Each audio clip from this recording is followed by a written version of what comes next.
Hallelujah. Ẹ̀yin ènìyàn Ọlọ́run káàkiri orígun mẹ́rẹ̀ẹ̀rin àgbáńlá ayé.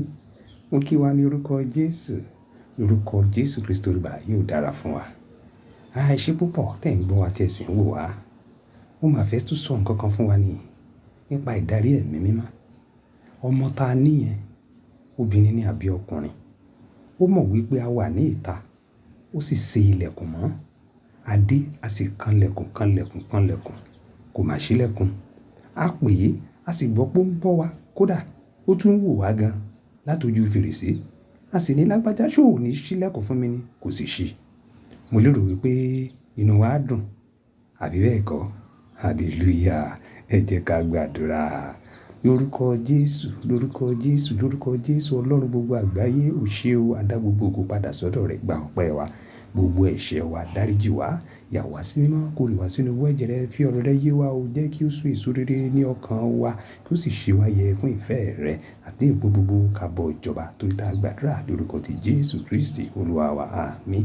Ẹ̀yin ènìyàn Ọlọ́run, ọmọ bíbí inú wa, ọmọ wa ni, àwa la bí, ọmọ wa ni, gbogbo ọ̀nà ló fi jẹ́ tiwa, gbogbo ọ̀nà ló fi yẹ kó fi ara rẹ̀ bu ọlá fún wa. Nínú ìwé ìfihàn orí ìkẹta ẹsẹ̀ 20, ó ní kíyèsi, mo dúró ní ẹnu ilẹ̀kùn, mo sì ń kànkùn, bí ẹnikẹ́ni bá gbọ́ ohùn mi tí ó sì ṣí ilẹ̀kùn, èmi ó sì wọlé tọ̀ ọ́ wá, èmi ó sì máa bá a jẹun àti òun pẹ̀lú mi. Ọlọ́run alààyè ló ń sọ̀rọ̀ níbí yìí. Òun ni bàbá mi, òun ni bàbá rẹ.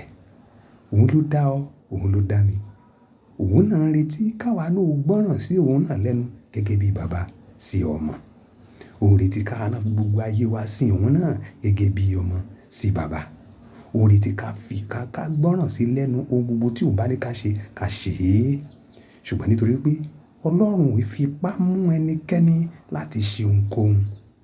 So fi wá sílẹ̀ láti yan ètò wá, ṣùgbọ́n ó rọ̀ wá pé ká yan rere. Ó wà lẹ́nu ilẹ̀kùn ọkàn mi. Ó wà lẹ́nu ilẹ̀kùn ọkàn rẹ.